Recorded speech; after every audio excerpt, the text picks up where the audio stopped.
মুরগির মাংসের সাথে খাওয়ার জন্য আমি অল্প খিচুড়ি বানাবো, কি গরম মশলা আর জিরার ফাঁকি। আমি পোলার চাউলটা দিয়ে দিচ্ছি। আপনারা সবাই ভালো আছেন? হ্যাঁ, তালা রাখছে ভালো। আবার আগে দি তোমরাও যাও জানি পরীক্ষা করে।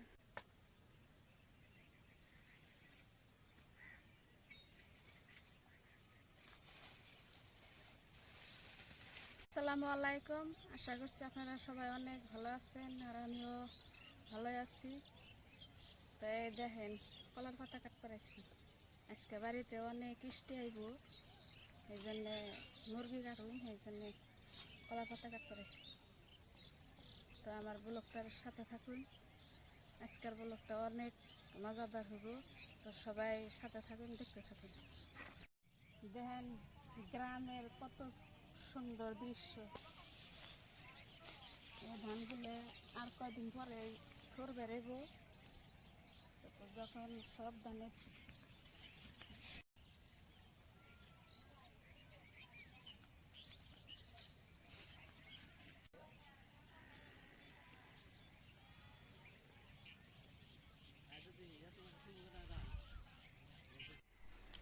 মুরগি কাটার জন্য আমি কলার পাতা কাটে নিয়ে এলাম। তা দেখছি মুরগি বাজার থেকে কাটে নিয়েছি, তাই আর আপনাকে মুরগি কাটাটা দেখাইতে পারলাম না।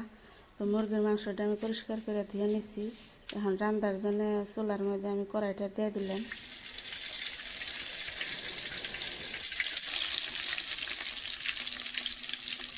রসুন, পেঁয়াজ,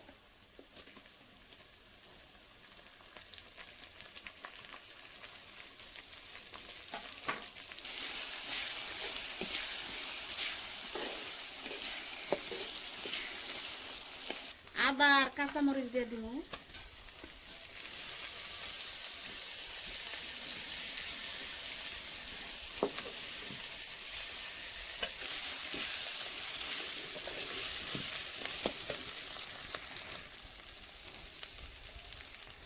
লবণ,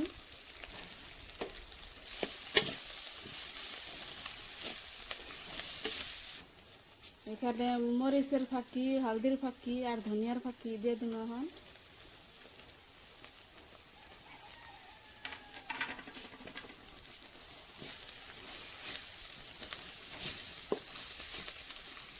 দিয়ে দিন।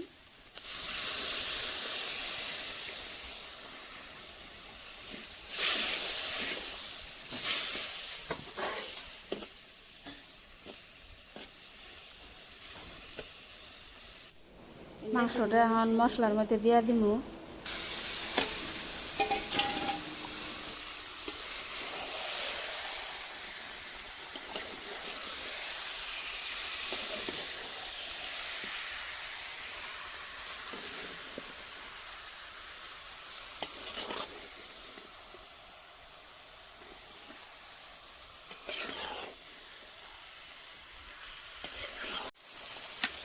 এখন অল্প গরম মশলা আর জিরার ফাঁকি দিয়ে দিব।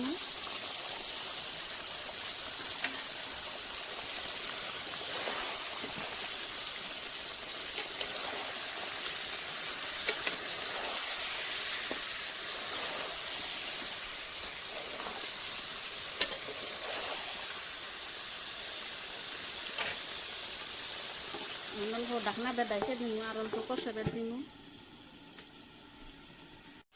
মাংসটা কষানো হয়ে গেছে, এখন আমি অল্প ঝোল দিয়ে দিই।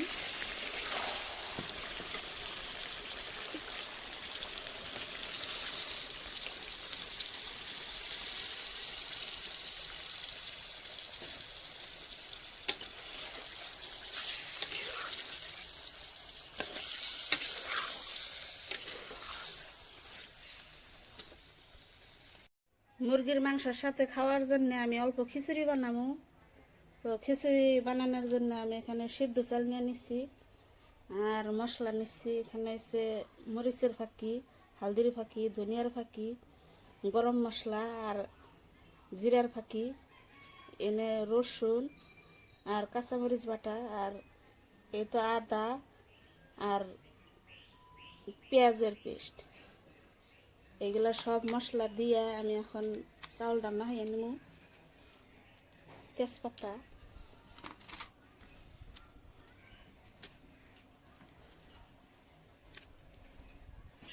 সব মশলা দিয়ে দিছি। এখন অল্প মিঠা তেল দিয়ে চাউলটা মাখিয়ে নেব। মুরগির মাংসটা হয়ে গেছে, এখন আমি নামিয়ে নেব।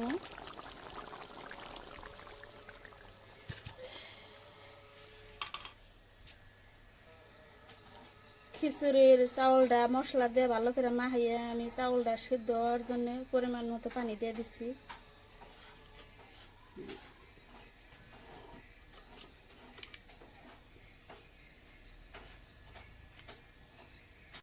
এখানে পোলাও বানাবো, তার জন্য কড়াইটা দিয়ে দিছি গ্যাসের উপরে।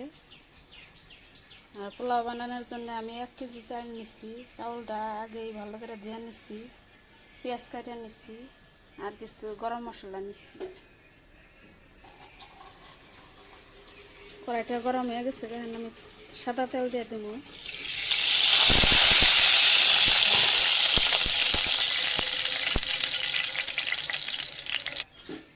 তেলটা গরম হয়েছে, 2টা তেজপাতা দিয়ে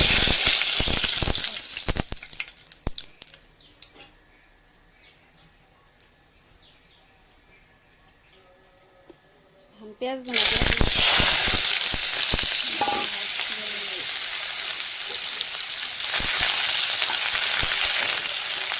মশলা দিয়ে দেবো।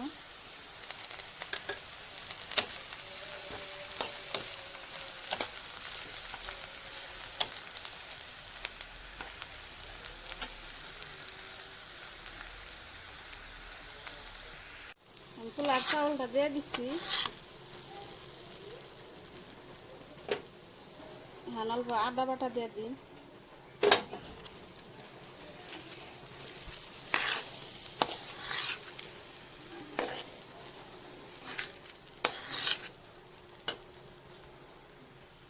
পোলার চাউলটা ভালো করে ভাইজা নিব।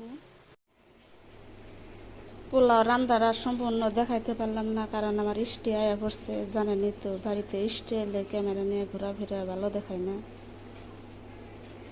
সবাই ভালো আছে? তালা রাখছে ভালো। মাহিরা কেমনে আছেন?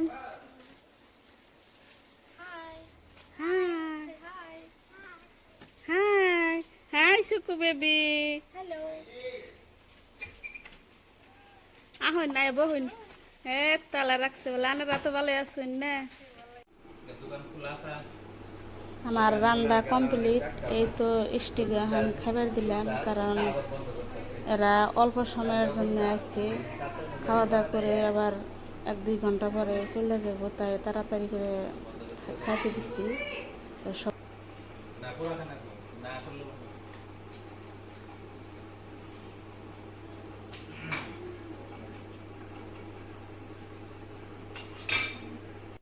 এগুলা হচ্ছে আমার 2 বোন, আর এই তো আমার ভাগ্নি।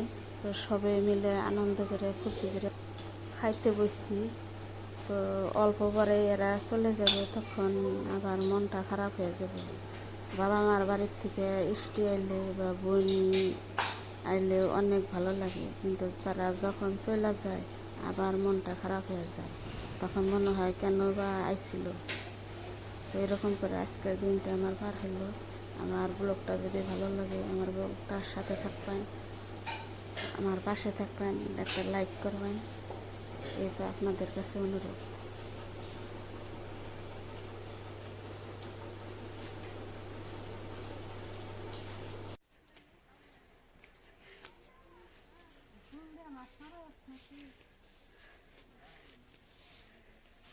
না এর বেশি তোমরা দাও জানি পরীক্ষা করে তোমরা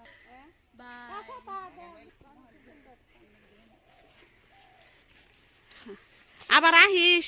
হ্যাঁ তোমরা যাও। ও বন্নি